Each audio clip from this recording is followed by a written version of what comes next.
Okay, welcome everybody to this month's Tuesday Talks. I'm Jessica Rosenblatt. I am the Executive Director of the Ohio Arts Professionals Network. Thank you for joining us live on today's webinar. And of course, we will have this recorded and we'll share it to our YouTube channel under our Tuesday Talks playlist, which dates back a few years now. And we've got an array of topics for artists, agents, and presenters, and those in the performing arts field. And so this month, I'm really excited to introduce you all to, although I think a lot of you are already connected to Sarah here, to Sarah Sisser, who is the Executive Director and CEO of CreativeOhio. I'm going to give you a little bit of her background, and then I am just going to hand off the baton to Sarah because she's going to have a lot to talk to you about creating a culture of advocacy. So a bit about Sarah.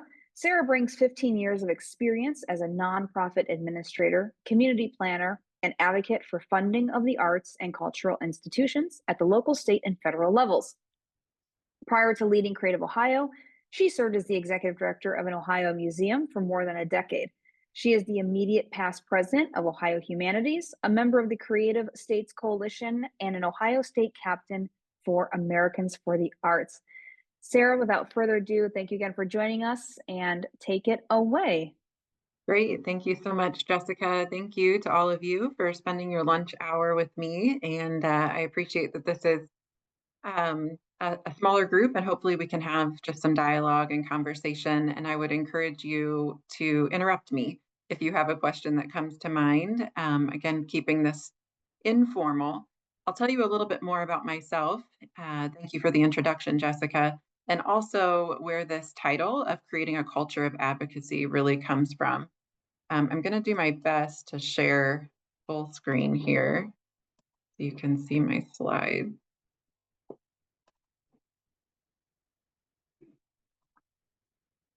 How's that? Good view? Okay, great. So my background, Jessica mentioned that I ran a museum in Northwest Ohio, actually in Findlay, which is well represented on today's call. Some staff members of MCPA there, and shout out to Findlay. Really enjoyed my work there, and in my time as the director of a historical museum, also earned a leadership role at the state level with the Ohio Humanities Council. And in serving on the board of the Ohio Humanities Council, I also sort of had my first taste of advocacy at the federal level. I'm doing Washington, DC fly-in trips, and specifically advocating for funding for the National Endowment for the Humanities, the National Endowment for the Arts, and for the federal-state partnership of both of those agencies, which we can talk a little bit more about. But that was sort of my initiation into advocacy. And what became very apparent to me, and perhaps is apparent to you as well, is that as a executive leader in this sector, in the creative sector, I lived in a community where I had the unique opportunity to engage in a lot of continuing education and some capacity building initiatives, many of them led by our local community foundation. And I was being taught a lot about philanthropy, private fundraising. I was being taught a lot about board governance and how to be an effective nonprofit leader in that respect. I was not being taught anything about advocacy. And anything that I learned about advocacy really came by, just that boots on the ground sort of practice. And to me, that was a glaring deficit. And I now, in my role with CreativeOhio, see that that is essentially a deficit across our sector with many of our executive leaders, but also really across nonprofits generally. That I think it is our responsibility as a sector to make sure that we're educated in civic engagement, in the legislative process, and making sure we understand how this game is played, so to speak, so that if we are thinking about making changes to the game, if we think that systemic changes are needed, we at least know the framework that we're working within right now, right? I think that's critically important to understand first before we attempt to change. So the idea of a culture of advocacy comes from the fact that I was constantly hearing create a culture of philanthropy within your nonprofit organization. And the idea behind that is that essentially every member of your team, if you're an executive leader, can speak to the impact of your organization, can deliver that elevator pitch if needed to a donor, can interact with donors, but that's not just on the development staff. Certainly we know for smaller nonprofit organizations, you may not have development staff. You may, it may just be you, or executive leaders may be carrying that responsibility of advancement and development, but that it doesn't rest on one person, that it's really a culture that you create within your organization. And so I'd like us to think about advocacy in much the same way. And in fact, I think you'll find, if you are somewhat schooled or aware of best practices in private philanthropy, that there are many parallels and some intersections with philanthropy and advocacy. So we can talk about that a little bit more as well. In our short time today, what I hope you take away from this conversation is that anyone can engage in advocacy. So no matter the size of your organization, you can engage in this work and should be engaged in this work at some level. You also can legally engage in this work. Sometimes I get questions about what is possible for a 501c3 organization. My assumption is that many of you are representing nonprofit 501c3 organizations. Some of you may be for-profit private organizations, but no matter your tax status, you can engage in this work. You can also engage in direct lobbying, though there's a bit of a threshold for direct lobbying if you are a 501c3. And again, we can get into the details of that if you have questions. I'd also like you to remember that advocacy should not be an afterthought. So I really understand deeply that, especially with a smaller nonprofit with limited capacity, you are wearing many hats, and you by nature have to be pretty reactionary. You're constantly putting out fires. There are a lot of things that demand your attention, and sometimes that forethought of something like advocacy is not a top priority. There are a couple of things that you can do to really incorporate advocacy into some of your practices already, some of the things you're doing with your private fundraising, and it's too important to make it an afterthought.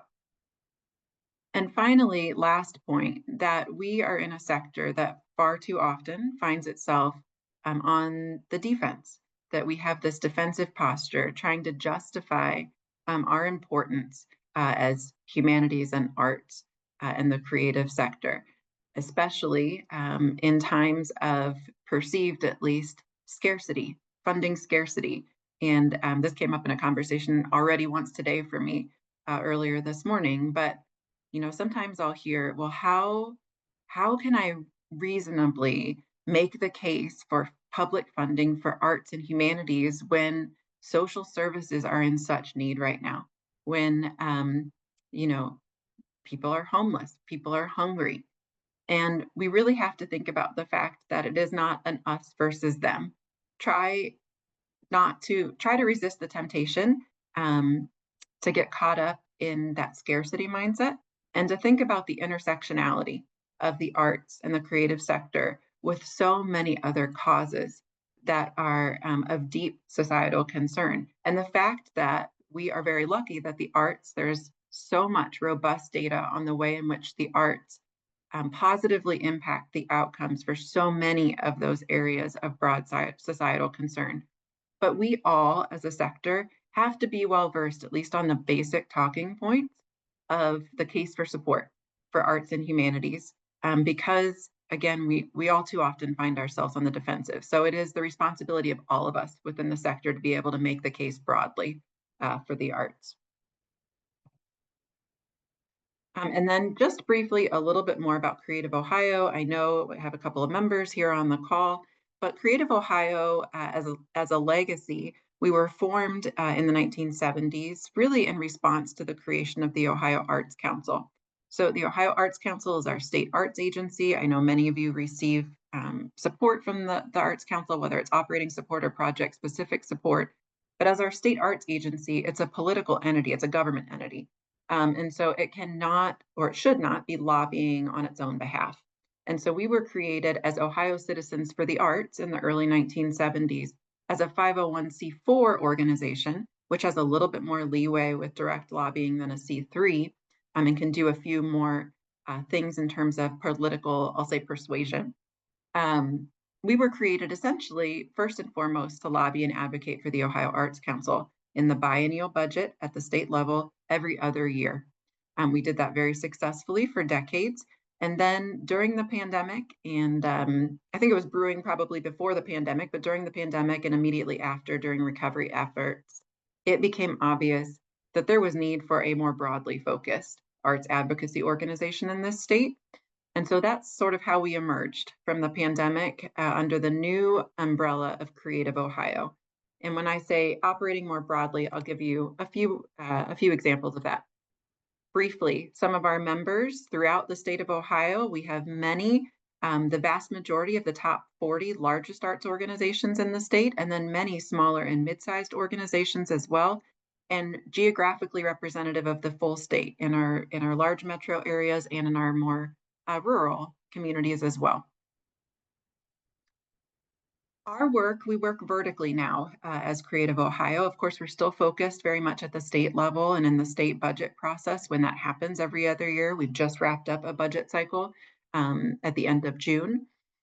We also work at the federal level. Jessica mentioned that I'm a state captain for Americans for the Arts. So we are very much involved in advocacy and lobbying for the National Endowment for the Arts and some of the other, I'll say, buckets of funding for arts and humanities at the federal level.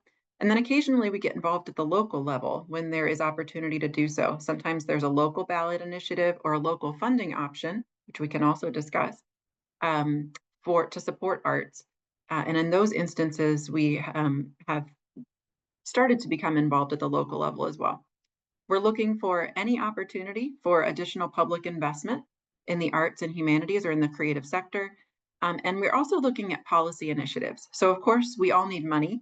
That's a top priority for many of us, funding, but there are many policies that we're pursuing as well, both in response to the needs of our sector and in reaction to some of the policies that are being proposed that could be detrimental to our sector. A couple of examples of that. We have taken the lead over the last few years in trying to get permissive authority for counties to levy an additional excise tax on recreational marijuana, which of course became legalized in late 2023, to raise an additional excise tax on marijuana that could go directly to arts and culture nonprofit organizations. So that's one example, is permissive authority for counties to look at additional local funding options. We are also pursuing right now ticket scamming legislation, which I think would be of interest to this group. That's a pervasive problem amongst especially our large theater partners, but it's really affecting every theater and I think performing arts center in the state to some degree. For our very large performing arts entities, that can equate to a six-figure budget issue annually. And some of the federal efforts to address that with policy have stalled. So there are several states that have taken up the torch essentially to address that through legislation, and we're doing that in Ohio. We also try to provide some leadership in the sector through regular impact studies. I can talk about our most recent economic impact study. We do regular calls connecting leaders within the sector and sort of different subsectors. Looking at Kim, she's part of our regional arts or local arts agency connecting point call. We do calls with producing theater directors, with art museum directors, just to make sure we're staying very close to those who are really doing the work. And we can serve as a good conduit of information between our legislators and those on the ground doing the work. We also give regular public policy updates and webinars like this to share advocacy education. And in particular, we're really focused on sort of raising that bar in terms of civic engagement and literacy with our leaders in the sector. And I'll talk more about what that looks like. Okay, going to go over this briefly, and a couple of you I know have seen this part. We have a couple of leaders who are actually attending our inaugural Advocacy Leadership Institute with Creative Ohio. And so we have talked about this, but for any of you for whom this is new information, we created this at Creative Ohio because I tell people it took me the better part of 10 years in the creative sector to really discern this for myself. I had not found this money map, if you will, anywhere else. And I think it's helpful because, again, firstly, you need to understand before you can be a strong advocate, understanding the way things work within our legislative systems and the way in which public funding for the creative sector works. And I'll also say on this call and just generally, if you want to reach out to me, privately or after this at any point, it's a safe space for you to ask any question. There is no question too elementary. I often say that for many of our leaders, it's been perhaps since 8th grade civics, since you addressed how a bill becomes a law. There's a lot here that we don't do every day, or most people don't do every day. And it's perfectly okay to say, I really don't understand this and I need to learn it. And I think we need to do a better job of that as leaders. So please feel free to ask any questions here about the legislative calendar, the process, or public funding. But essentially, we have 3 tiers at which you can advocate, right? We have local, state, and federal. I mentioned how we're active at all 3 of those levels. At the federal level, you have essentially 2 major buckets of funding for arts and culture in the National Endowment for the Arts and the National Endowment for the Humanities. We also have IMLS, which of course has come under more scrutiny or been given more of a spotlight this year and the first 6 months of this year, with significant budget cuts to that federal agency, and essentially its dismantling. But the national endowments for both humanities and arts are essentially the 2 largest buckets of direct funding for arts and culture. We do have an overarching advocacy organization for the National Endowment for the Arts. That's Americans for the Arts, and they actually have a PAC as well, the Arts Action Fund. But I know many of you are sort of subsector specific. There are many national advocacy organizations for which you may be a part, whether that's League of American Orchestras, or there are many others, American Alliance of Museums. There are national efforts, of course, within advocacy. CreativeOhio is really the lead on state level advocacy matters and assists with federal level advocacy matters. If we look at the funding for both of those endowments, essentially 40%, at least in a traditional budget year, 40% of the congressional appropriation for each one of those endowments goes to their state partners as part of a federal state partnership. So on the National Endowment for the Arts side, that is our state arts agencies. So that's the Ohio Arts Council in Ohio. 40% of the National Endowment for the Arts fiscal year appropriation from Congress is divided up among the state arts agencies. On the endowment for the humanities side, those state partners are actually private nonprofit entities. They are not government entities. They're not state agencies. So in Ohio, we have Ohio Humanities, the Ohio Humanities Council.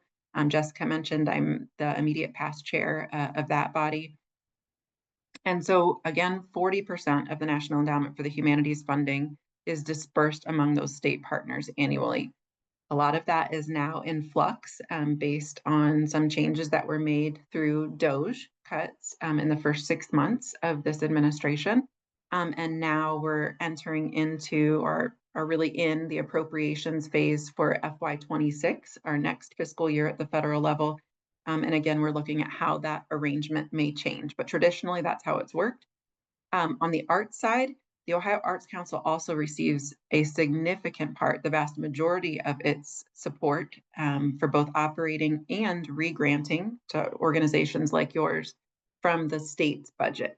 So most of their funding is not coming from the federal government, it's coming from the state's biennial operating budget. And the vast majority of that money is re-granted in proportion to what they're using to operate at the Ohio Arts Council. On the humanities side, there is no state funding provided to Ohio Humanities. We are one of only 10 states that does not support our state humanities council with any state funding. So they're operating exclusively with the public support of the National Endowment for the Humanities. And if you've been tracking these things, all of that funding was cut. Every open grant for the National Endowment for the Humanities was closed, discontinued by DOGE in, I think, March. And so pretty much overnight, that forced Ohio Humanities to stop all grant making. And that is very much in limbo right now. There's a federal lawsuit trying to recoup those funds from back from the NEH to the state humanities councils, but we're also looking at next fiscal year and what that might look like. Lastly, there are several unique local funding options throughout our state and throughout the country that provide additional support to both cultural institutions and arts organizations. A few examples here in Ohio, and we have some unique ones. We have a cigarette tax in Cuyahoga County. So if any of you are representing Cuyahoga County in the Cleveland area, very unique model, still totally unique in the country, in that there is an excise tax specifically on cigarettes, not on all tobacco products, but on cigarettes that goes back to arts and culture in Cuyahoga County. That authority to levy a tax like that has for the first time been extended in this state budget cycle to a few other counties.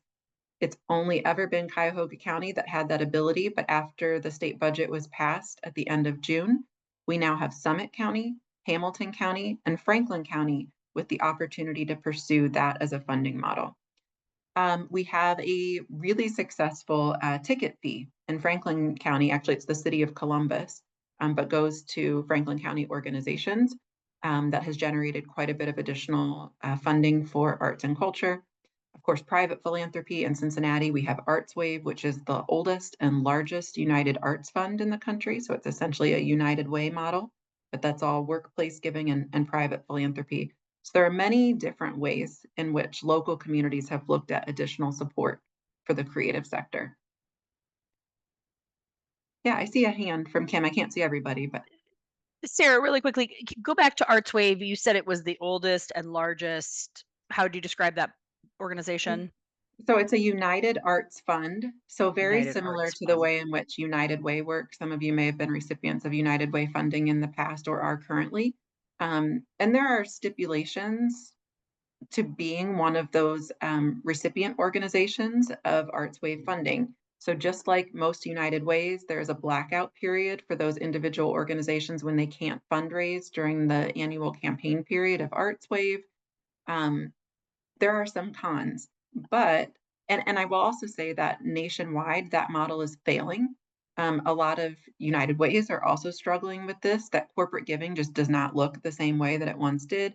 Workplace giving does not look the same way that it once did because we're not working the same way we used to. But in Cincinnati, it's a bit of a unicorn. It is still very successful. They raise about $12 million annually with that campaign and then disperse, again, the vast majority of that to arts organizations. Again, each one of these communities will be quick to tell you both the pros and cons of each of these funding models.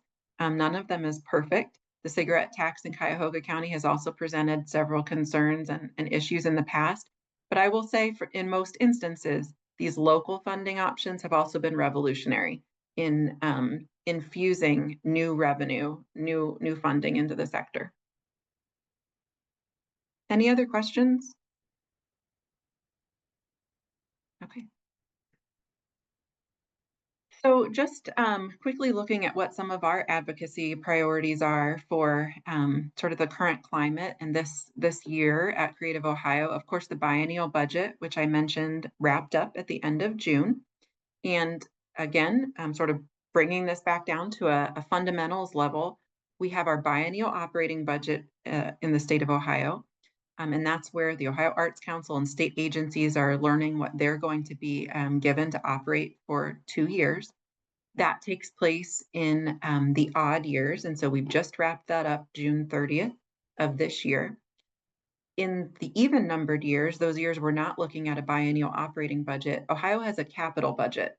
And so some organizations, particularly smaller organizations, aren't aware that that is an opportunity to look for capital dollars for your organizations, for your facilities.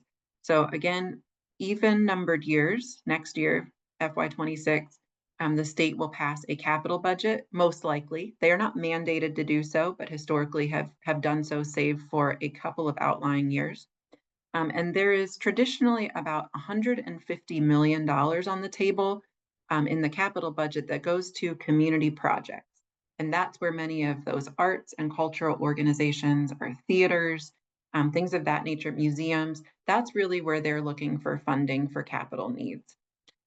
You know, historically, I will say it tends to be the larger institutions that have access to that funding, that have the capacity to engage one-on-one with lobbyists to advocate for that funding. But it is wholly possible, and I have seen it done very successfully, that you can get money for your organization from the capital budget without the assistance of a lobbyist.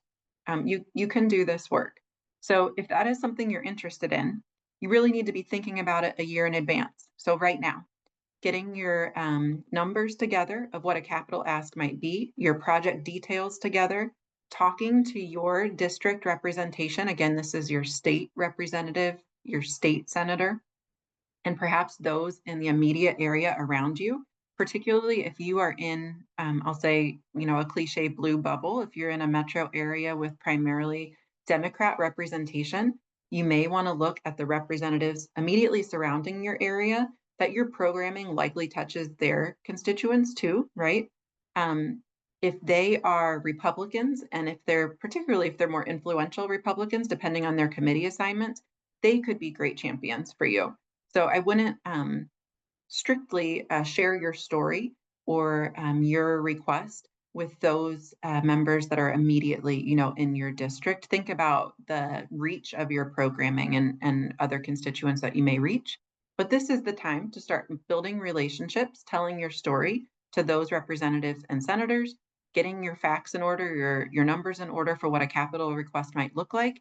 And in the not too distant future, here within the next probably a couple months, potentially at the beginning of the calendar year, we'll see a blanket form essentially from all of the offices that you can complete for your capital budget request.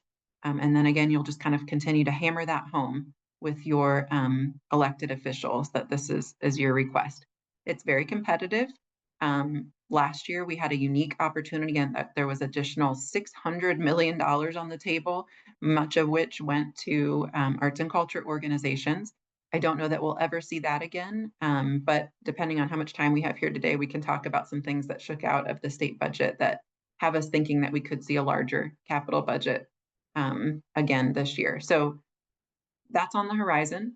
I mentioned the permissive local funding, being able to get counties and municipalities new opportunities to solicit local dollars. The ticket scamming legislation is a high priority for us. Congressional support for the NEA and NEH, so our federal advocacy efforts. Voter engagement and education is important for us, particularly last election cycle. And as we approach midterms, we want to make sure that the creative sector understands the power of its vote, but also understands how your vote influences funding for our sector. Again, looking at and understanding that money map. And then workforce and leadership development.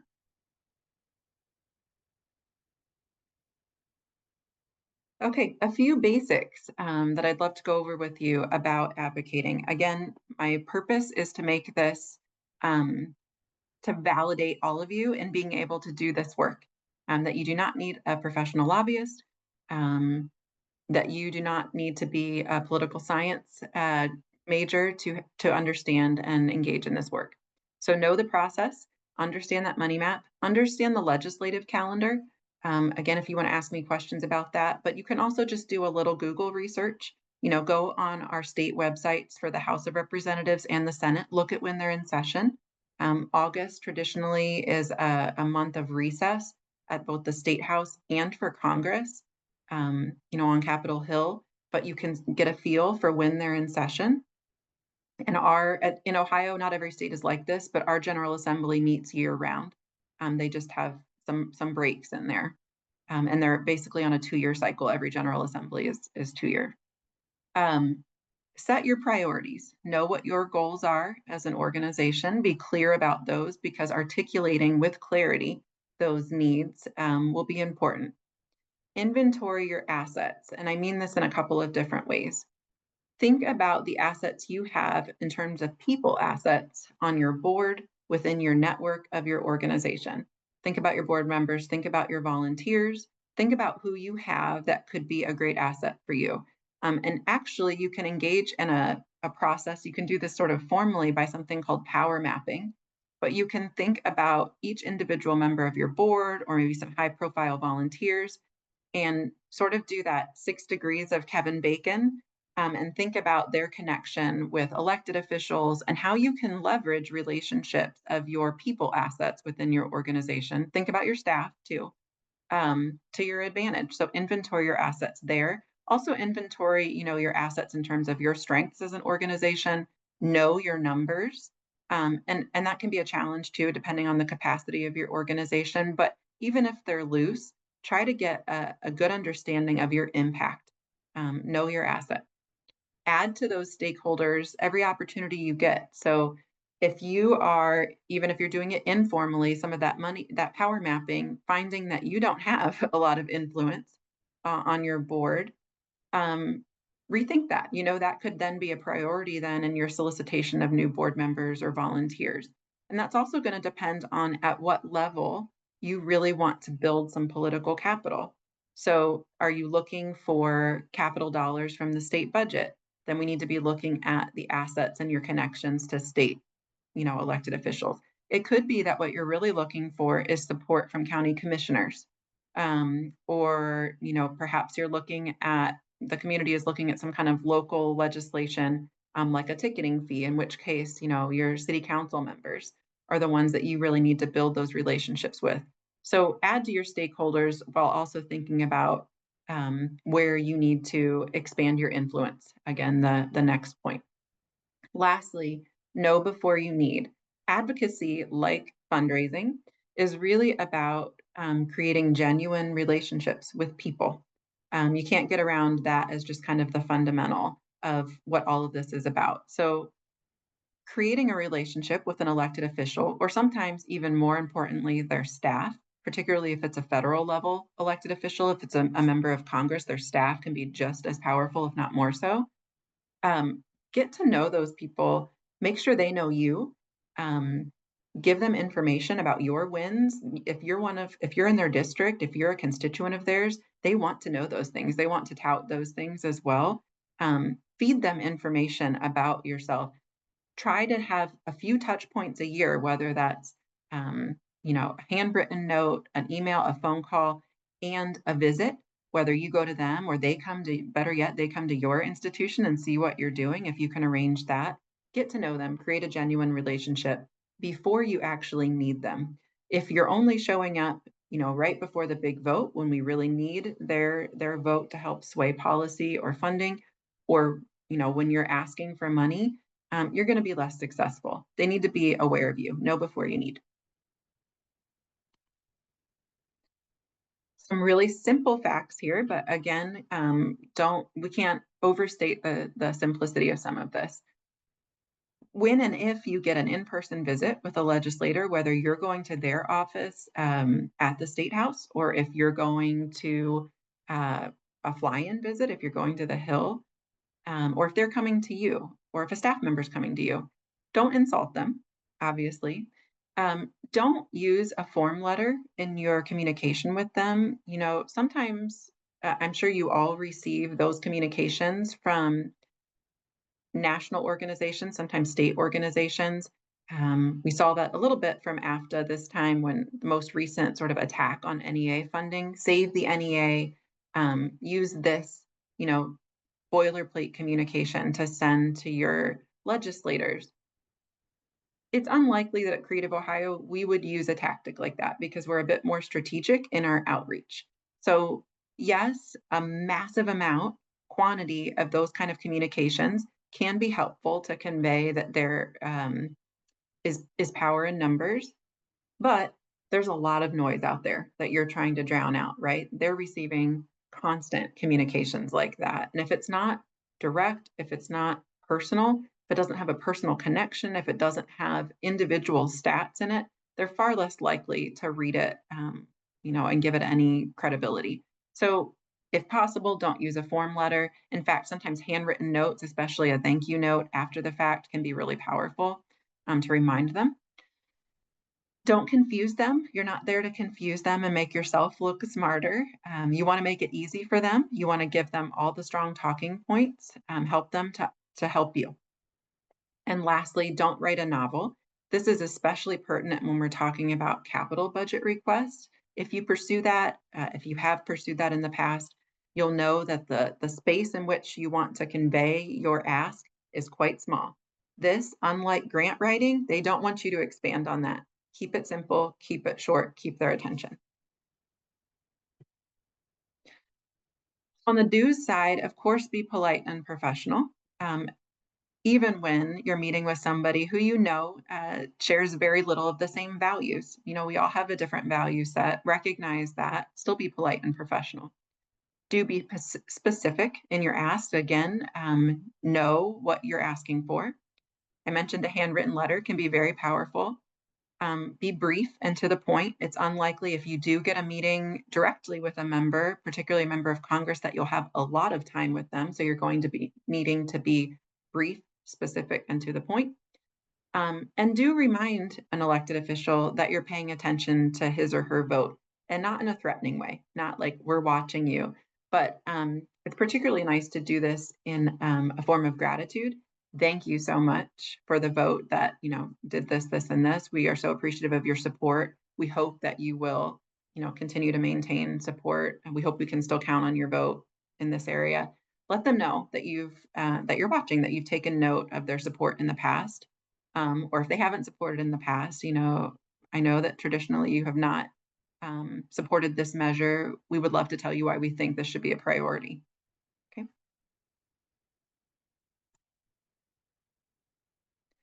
A few things you might want to think about again before actually communicating with elected officials. Again, what is your message? What are you trying to convey?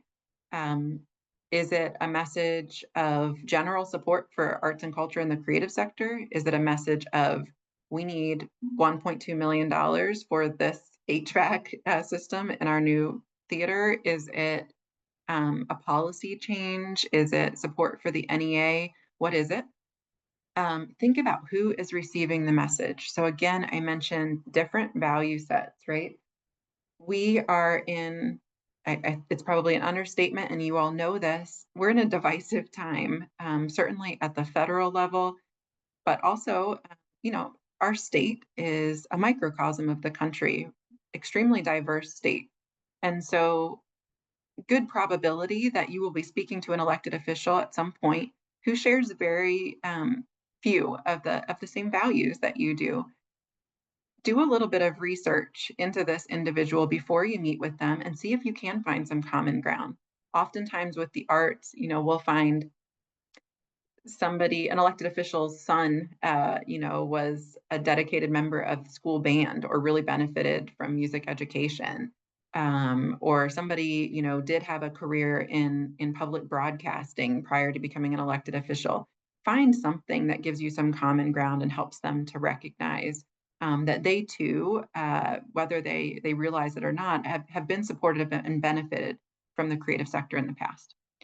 Also think about who's delivering the message. Again, think about the assets you have within your organization. If you have a board member who has a close personal relationship with the Speaker of the House, you would leverage that relationship and try to have them delivering that message with you, right?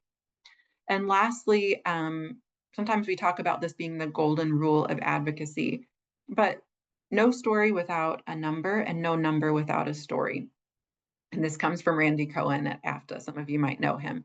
But the idea behind this is that both the quantitative and the qualitative are powerful in making that case for support, whether that's the support for your organization or for the sector at large.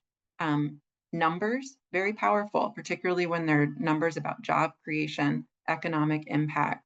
But stories are also very powerful, and both are really dynamite. I'll pause for just a moment and see, before I dive into some of these specifics about data you might want to use, and just see if anybody has any questions.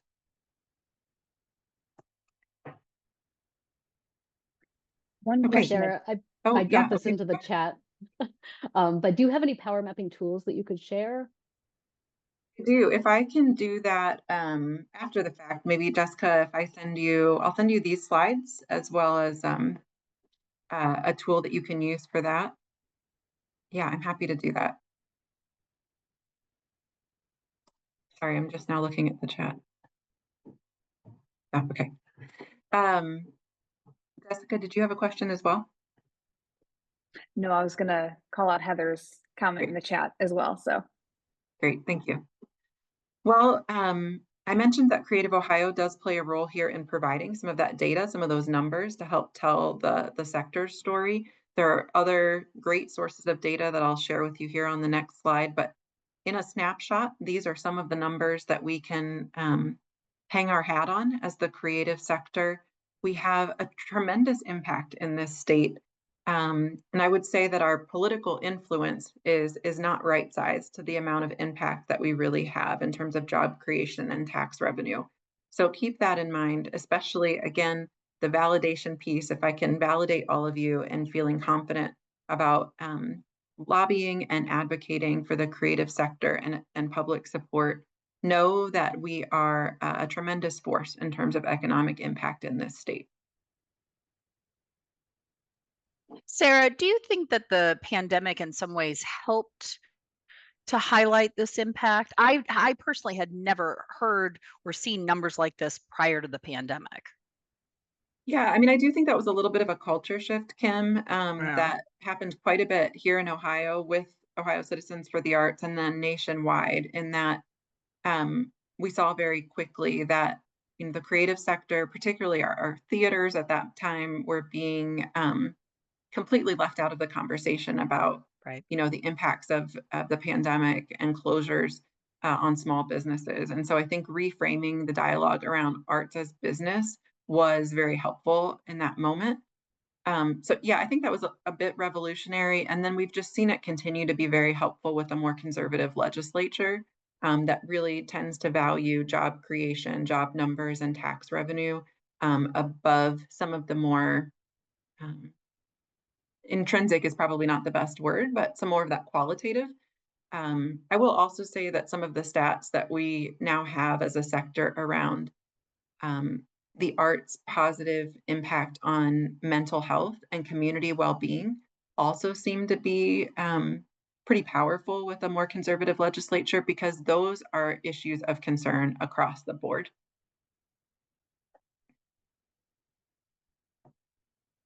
Okay, I think for some reason, okay.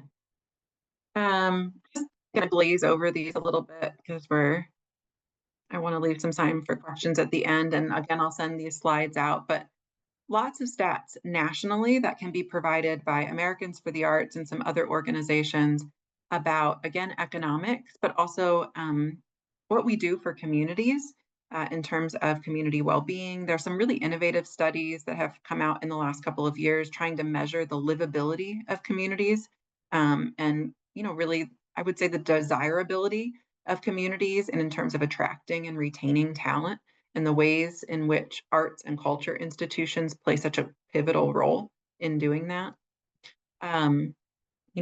Truly, we know that we create thriving communities and people, and it's about articulating that message to those folks in positions of elected power. Again, some impressive numbers here, not just about economic impact, but also about the ways in which arts and the creative sector are viewed by the general public. So 91% of Ohioans actually believe that public funds should be invested in the arts. That's a staggeringly high number of public, in terms of public support and public opinion. 86% of Americans say that arts and culture are important to their community's quality of life. I was actually just on the Alliance of American Museums or American Alliance of Museums website this morning to get some specific stats on museums. And when you look at museums, those stats are even higher. It's like 97% of Americans believe that museums should receive federal funding. So really widely popular. And then just Ohio is really achieving so much in terms of our creative landscape. We have, often institutions ranking in the top 10, if not the very top in the nation in terms of our art museums and our theaters and our orchestras. And we should be very proud collectively. Again, you'll have these slides, but some sources of data that I've found very helpful in making the case statewide. And a couple of these, as long as we continue to have them, there's some concern that some of these will go away with the new administration. But while we still have some of these sources of data, some of them you can drill down a little bit more specifically into census tracts and more community or regionally specific. last slide that I'll share with you today, a couple of takeaways that you could do if you're not doing right now, you could implement today, or be on a path to implement, to incorporate advocacy into your work. Think about forming an advocacy committee with your board. Again, I know none of us wants more work, and sometimes we're struggling to get board engagement, but this could be a place where you really could look at those assets on your board and create an advocacy committee and spread the responsibility. Add legislators and elected officials to your mailing list so that they're aware of what you're doing. You know, sometimes it's amazing how many people I talk to who haven't done that. That's a really simple thing. Engage with them the way you do with a donor. Make sure they know what you're doing. Work in coalition, of course, OAPN, a CreativeOhio. There are many coalitions at the state level and at the federal level. We can leverage each other's relationships when we work in coalition. And lastly, we have launched this year an Advocacy Leadership Institute. If this if this is of interest to you, we would love to have you think about joining that institute next year. We will be doing this for at least 3 years. And so the call will go out at the beginning of next calendar year to apply. We meet as a group every month for 1 full day for 6 months, May through October, and visit a different Ohio city and really take a deep dive into several different aspects of arts advocacy. Okay, that's all I have for you. I think I've ended with a couple minutes at least for some questions if there are any. Well, let me start by saying, Sarah, thank you. This was so informative and so great. I know that we had a very long conversation when we were discussing the topic, and I'm happy to say that Sarah will actually be joining us next month, September 30th, kind of for a part 2 slash a couple tweaks to the conversation. But I think what's so good to know is just the small things that we can be doing now. I know, like you said, we're all busy, we're all wearing a lot of hats, but a lot of times we are waiting for the thing to happen and then we all take action. We try to get our folks to take action, and it's just a good reminder to stay on their radar year round, sending them invites to, you know, if you have your events at your theaters or to our, you know, a conference that we're hosting, and trying to get the folks in that county to take part and be more involved in the performing arts, and to see who our base is and see what they're doing. So I really appreciate all this information. Very helpful for us here. Good. You can absolutely level up in this game by being proactive. 100%. But we have Sarah. We have Sarah for 10 more minutes. Does anybody have any questions? Or you can try to wolf down your lunch in the next 10 minutes. I will say that in our sort of part 2 that I'm happy to join again in September, I plan to dive a little bit more into current events, what we're seeing at the federal level, what we've just seen out of the state budget, what we think we might see going forward from the state, new opportunities that may present themselves, new challenges that we're seeing with this administration, and just more of sort of a lay of the land right now. I'm just really impressed and inspired with like all the strategy coming from Ohio right now and in the past. I currently reside in Virginia and I'm looking to move to Ohio. I'm so inspired by it. Yeah, it's just like right now in my current position in Virginia, we are looking at a new building, a new capital project that meshes a engineering building with a performance venue space that can seat over 800 people, which is large for our organization, like because we've only operated 300 as max so far. So it's a big step up, but the strategy was to partner with a science group to do that. So just thinking of like the creative industry is like the epitome of like finding creative solutions to things that happen to us, throughout history. So just inspired. Absolutely. No, I think that's so smart too. Actually, with this leadership group, we've been having some great conversation around the idea of broadening coalition. To think, not about getting insular in these times of, again, I say perceived scarcity because, Sarah, I don't know if you're not here in Ohio, but despite a lot of conversation about funding scarcity and many funding cuts, the state still found $600 million to give to one professional sports team during this budget cycle. So I say perceived. There is actually a lot of money out there. So, but instead of getting insular and, sort of perpetuating this idea that we need to maintain survival, be in survival mode, eat each other essentially, that we look at broadening coalition, and that could include for sure sciences, it could include natural resources. Right now in Ohio, I'm thinking that could potentially include professional sports if that's the bandwagon that's getting, a lot of legislative and funding attention. So looking beyond the traditional boundaries of what coalition has been for the arts, I think is so smart and right on point.